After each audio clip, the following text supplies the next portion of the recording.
श्री स्वामी समर्थ. स्वागत आहे तुमचं माझ्या यूट्यूब चॅनलवरती. आजचा दिवस तुम्हाला खूप छान सुखाचा समाधानाचा जाऊ देत हीच मी स्वामींच्या चरणी प्रार्थना करते आणि आजच्या व्हिडिओला सुरुवात करते. तर आजच्या या व्हिडिओमध्ये कोजागिरी पौर्णिमेच्या दिवशी म्हणजेच उद्या शनिवारी 28 ऑक्टोबर 2023 रोजी तुळशीला एक वस्तू अर्पण करायची आहे. तुळशीला ही वस्तू कधी अर्पण करायची, कारण चंद्रग्रहण सुद्धा लागणार आहे आणि त्यासोबतच आपल्याला तुळशीसमोर एक दिवा प्रज्वलित करायचा आहे. या दिव्यामध्ये आपल्याला कोणत्या अशा वस्तू टाकायच्या आहेत ज्यामुळे आपल्या घराकडे लक्ष्मी खेचली जाईल, ही संपूर्ण माहिती मी या व्हिडिओमध्ये शेअर करणार आहे. त्यामुळे व्हिडिओ स्किप न करता शेवटपर्यंत बघत राहा. तर मैत्रिणींनो, 28 ऑक्टोबर 2023 रोजी कोजागिरी पौर्णिमा ही पहाटे 4:13 सुरू होणार आहे. ती रात्री उशिरा 1:53 असणार आहे. त्यासोबतच या दिवशी चंद्रग्रहण सुद्धा असणार आहे. त्यामुळे वेद लागल्यापासून आपल्याला देवांना स्पर्श देखील करायचा नसतो, देवपूजा करायची नसते. त्यामुळे मग तुळशीला ही जी वस्तू आपल्याला अर्पण करायची आहे ती कधी अर्पण करायची आहे आणि का अर्पण करायची आहे. तसं तर प्रत्येक महिन्याला येणारी पौर्णिमा ही महत्त्वाची असते, कारण तो दिवस लक्ष्मीच्या आगमनाचा दिवस असतो. पण त्यातल्या त्यात कोजागिरी पौर्णिमा किंवा अश्विनी पौर्णिमा, शरद पौर्णिमा किंवा जिला आपण कौमुदी पौर्णिमा असं म्हणतो, ही पौर्णिमा साक्षात महालक्ष्मीची जन्मतिथी आहे. म्हणूनच या दिवसाला अनन्यसाधारण असं महत्त्व आहे. अशी मान्यता आहे की या दिवशी साक्षात महालक्ष्मी पृथ्वीवरती अवतरते आणि या दिवशी रात्री 12 वाजता जी कोणी तिची सेवा करत असेल, उपासना करत असेल, त्या घरामध्ये ती अखंड राहते, स्थिर राहते. कारण कोजागिरीचा अर्थ कोण जागत आहे असा होतो आणि जागरण म्हणजे नुसतं लोळत पडणे किंवा टीव्ही बघणे असा नाही. तर या दिवशी आपल्याला तिचं नामस्मरण करायचं आहे, तिची काही सेवा उपासना करायची आहे. कोजागिरीच्या रात्री इंद्र, चंद्र, कुबेर आणि लक्ष्मीचं पूजन कसं करावं यावरचा डिटेल व्हिडिओ मी चॅनलवरती शेअर केलेला आहे. तुम्ही तो बघितला नसेल तर नक्की बघावा. यासोबतच श्रीहरी विष्णूंची उच्च कोटीची सेवा म्हणजे सत्यनारायणाच्या व्रताला सुद्धा तुम्ही कोजागिरी पौर्णिमेपासून सुरुवात करू शकता. पण उद्या चंद्रग्रहण असल्याने नेमका सत्यनारायण कधी करायचा की नाही यावरचा व्हिडिओ पण मी चॅनलवरती शेअर केलेला आहे. कोजागिरीच्या रात्री चंद्राच्या किरणांमधून अमृताचा वर्षाव होत असतो. म्हणून या दिवशी चंद्रप्रकाशामध्ये बासुंदी तयार करायला सुद्धा अनन्यसाधारण महत्त्व आहे. पण उद्या चंद्रग्रहण असल्याने ही सुद्धा संभ्रमावस्था आहे.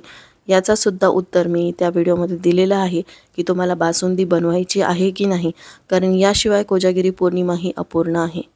इतकं अनन्यसाधारण महत्त्व असलेली ही कोजागिरी पौर्णिमा, या दिवशी आपल्याला अखंड लक्ष्मी प्राप्तीसाठी तुळशीसमोर एक उपाय करायचा आहे. आपल्या सर्वांच्या अंगणामध्ये एक तुळस ही असतेच. अंगणामध्ये असेल, बाल्कनीमध्ये असेल, जिथे कुठे असेल तिथे तुम्हाला हा उपाय करायचा आहे.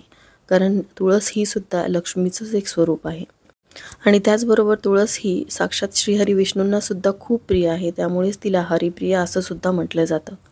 तुळशीला त्या त्या तिथीनुसार काही गोष्टी अर्पण केल्यामुळे त्याचं तुम्हाला फळ मिळत असतं आणि वेळोवेळी मी हे व्हिडिओ तुमच्यासोबत शेअर करत असते.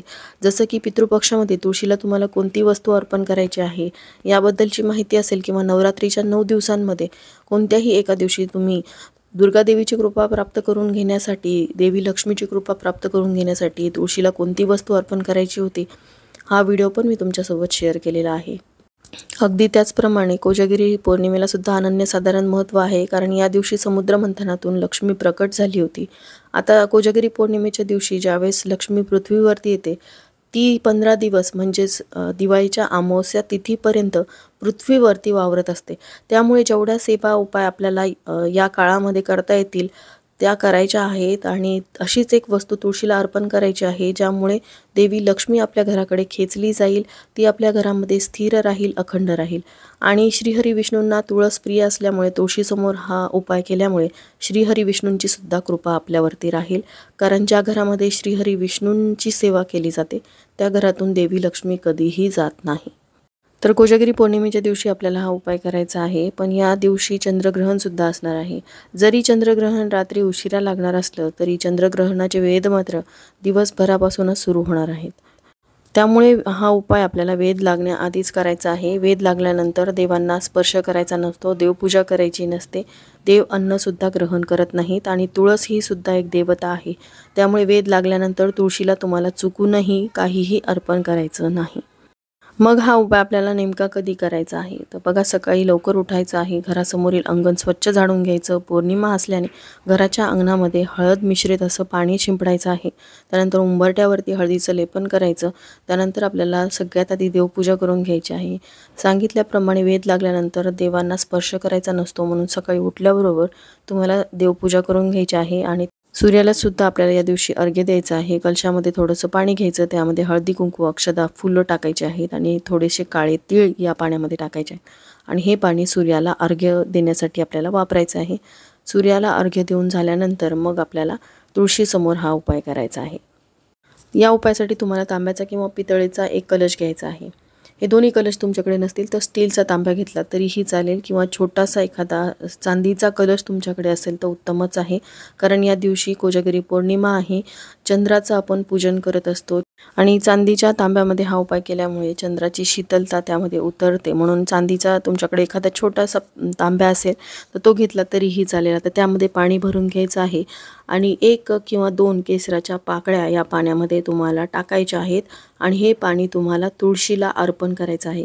आता केसर हे प्रत्येकाकडे असेलच असं नाही आणि केसर हे महाग देखील आहे. तर त्यासाठी मी एक पर्याय तुम्हाला सांगणार आहे. त्यासाठी तुम्हाला काय करायचं आहे, त्या सेम कलशामध्ये म्हणा किंवा एखाद्या छोट्याशा वाटीमध्ये किंवा चांदीची वाटी असेल तर त्या वाटीमध्ये किंवा चांदीचा जो तुम्ही कलश घेतलेला आहे त्या कलशामध्ये तुम्हाला थोडंसं कच्चं दूध घ्यायचं आहे. आणि हे कच्चं दूधसुद्धा तुम्ही तुळशीला अर्पण करू शकता. पण यात कच्च्या दुधामध्ये तुम्हाला अजून एक गोष्ट मिक्स करायची आहे, ज्यामुळे केसरासारखा याचा प्रभाव राहील. तर ती गोष्ट म्हणजे हळद. चिमूटभर हळद तुम्हाला या दुधामध्ये मिक्स करायची आहे. आणि दूध खूप काही आपल्याला तुळशीला अर्पण करायचं नाही, 1 चमचा कच्चं दूध आपल्याला घ्यायचं आहे. गरम केलेलं दूध तुम्ही अर्पण केलं तर उपयोग होणार नाही, यासाठी कच्चं दूधच तुम्हाला लागणार आहे. कच्चं दूध घ्यायचं, त्यामध्ये चिमूटभर हळद घालायची आणि ते तुळशीच्या खोडाशी अर्पण करायचं आहे. आणि हे अर्पण करत असताना ओम नमो भगवते वासुदेवाय या मंत्राचा जप करायचा. आता दूध अर्पण करण्याआधी तुम्हाला कलशातलं पाणी अर्पण करायचं, त्यानंतर हे दूध अर्पण करायचं आणि परत पाणी अर्पण करायचं. जसं आपण अभिषेक करतो अगदी त्याच प्रकारे हा उपाय तुम्हाला करायचा आहे. त्यानंतर तुळशीची पंचोपचार पूजा करायची. यामध्ये हळदी कुंकू अक्षदा फुलं अर्पण करायची, धूप दीप दाखवायचा, तुळशीला 11 प्रदक्षिणा घालायच्या आहेत. तुळशीसमोर पुरेशी जागा नसेल तर तुम्ही स्वतःभोवती सुद्धा 11 प्रदक्षिणा घालू शकता.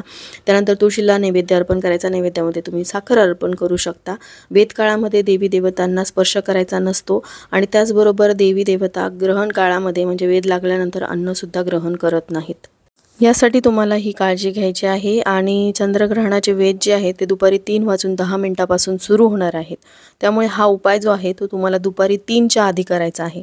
फक्त दुपारी 12 ते 12:30 ही वेळ सोडून तुम्ही हा उपाय 3:10च्या आधी कधीही करू शकता. आता त्यानंतर संध्याकाळी जो तुळशीसमोर आपल्याला अखंड लक्ष्मी प्राप्तीसाठी दिव्याचा उपाय करायचा आहे, त्यासाठी तुम्हाला तुळशी वृंदावनाच्या समोर हळदीने एक स्वस्तिक काढायचं आहे. मध्ये पण तुम्हाला टिंब द्यायची आहेत, साईडला 2 रेषा काढायच्या आहेत. हे स्वस्तिक जे आहे ते श्रीहरी विष्णूंचं प्रतीक आहे. सकाळीच तुम्हाला हे स्वस्तिक काढायचं, याची सुद्धा पंचोपचार पूजा करायची. आणि संध्याकाळी काय करायचं आहे, एक दिवा तुम्हाला घ्यायचा आहे. मातीचा घ्या किंवा एखाद्या धातूचा घेतला तरीही चालेल. यामध्ये शुद्ध गाईचं तूप तुम्हाला घ्यायचं आहे. यामध्ये जोडवातींची एक वात करून यामध्ये घालायची आहे. आणि त्यामध्ये तुम्हाला 1 वेलची, 1 लवंग आणि 1 भीमसेनी कापराची वडी या दिव्यामध्ये टाकायची. दिवा प्रज्वलित करायचा. दिव्याची पंचोपचार पूजा करून घ्यायची. देवघरासमोरच हा दिवा प्रज्वलित करायचा. त्यानंतर तुम्हाला तुळशीसमोर यायचं आहे. जिथे तुम्ही हळदीने स्वस्तिक काढलेलं आहे त्या स्वस्तिकवरती हा दिवा ठेवायचा आहे. आता घराचं तुमचं जे मुख्य प्रवेशद्वार आहे त्या दिशेकडे तोंड करून हा दिवा ठेवायचा आहे. तुमचं घर पूर्वाभिमुख असेल तर पूर्वेकडे तोंड करून ठेवायचा. पश्चिमेकडे असेल तर पश्चिमेकडे तोंड करून हा दिवा ठेवायचा. फक्त दक्षिण दिशा सोडून हा दिवा तुम्ही ठेवू शकता. उत्तरेकडे ठेवला तर खूप उत्तम आहे, कारण ती दिशा लक्ष्मीच्या आगमनाची दिशा आहे. आणि अशा प्रकारे तुम्हाला हा उपाय संध्याकाळी 6:30 नंतर रात्री 12पर्यंत कधीही करता येईल. तुम्हाला असं वाटलं की संध्याकाळी 6:30ला मला हा उपाय करायचा, तेव्हा तुम्ही करू शकता. किंवा तुम्ही ज्या वेळेस लक्ष्मी प्राप्तीची सेवा सुरू करणार आहात, आता लक्ष्मी प्राप्तीसाठी इंद्र, कुबेर, चंद्र यांचं पूजन आपल्याला रात्री 12 वाजता करून ते सेवा करायची आहे. तर याबद्दलचा व्हिडिओ माझ्या चॅनलवरती आहे, तुम्ही तो बघू शकता. जेव्हा तुम्ही त्या सेवेला सुरुवात कराल तेव्हा हा दिवा तुम्ही तुळशीसमोर लावला तरीही चालेल, हरकत नाही. यामध्ये वापरल्या सगळ्या वस्तू लक्ष्मीला अतिशय प्रिय आहेत. गाईचं साजूक तूप असेल, त्यासोबतच जी लवंग, वेलची आणि भीमसेनी कापराची वडी आपण यामध्ये घातलेली आहे. त्यामुळे लक्ष्मी आपल्या घराकडे आकर्षित होईल. कोजागिरी पौर्णिमेच्या दिवशी लक्ष्मीचं आगमन आपल्या घरामध्ये होत असतं. त्यामुळे तिला आपल्या घरामध्ये आकर्षित करून घेण्यासाठी पिवळ्या रंगाच्या स्वस्तिकवरती आपण हा दिवा ठेवलेला आहे. कारण पिवळ्या रंगाचं स्वस्तिक हे श्रीहरी विष्णूंचं प्रतीक आहे. त्यामुळे ती आपल्या घराकडे आकर्षित होईल, अखंड राहील, स्थिर राहण्यासाठी मदत होईल. यातले दोन्हीही उपाय तितकेच प्रभावी आहेत. यातले दोन्ही उपाय तुम्ही करावेत असं नाही, पण दोन्ही उपाय अतिशय साधे सोपे आहेत. दोन्ही उपाय तुम्ही करू शकता किंवा यातला एक उपाय तुम्ही केला तरीही चालेल. दोन्हीही उपाय अखंड लक्ष्मी प्राप्तीसाठी अतिशय प्रभावी आहेत. आणि व्हिडिओमध्ये सांगितल्याप्रमाणे आपल्याला तुळशीला जी वस्तू अर्पण करायची आहे ती आपल्याला दुपारी 3:10च्या आत करायची आहे, म्हणजे चंद्रग्रहणाचे वेध लागण्यापूर्वी करायची आहे. आणि हा जो दिवा प्रज्वलित करायचा आहे हा दिवे लागल्यानंतर वेध जरी लागलेले असले तरी तुम्ही तुळशीसमोर, देवासमोर दिवा प्रज्वलित करू शकता, हरकत नाही. ग्रहणाचे प्रभाव आपल्या घरावरती होऊ नयेत म्हणून आपण अखंड नामस्मरण, भजन, कीर्तन यासारख्या गोष्टी करत असतो. आणि या काळात केलेले सेवा उपायसुद्धा अतिशय प्रभावी असतात. त्यामुळे ही सेवा तुम्हाला लक्ष्मी प्राप्तीसाठी करायची आहे. अजून तुमच्या काही शंका असतील तर तुम्ही मला कमेंट करून विचारू शकता. कमेंटमध्ये मी नक्कीच त्याचा उत्तर देण्याचा प्रयत्न करेल. आणि झालेली सेवा मी स्वामींच्या चरणी अर्पण करते.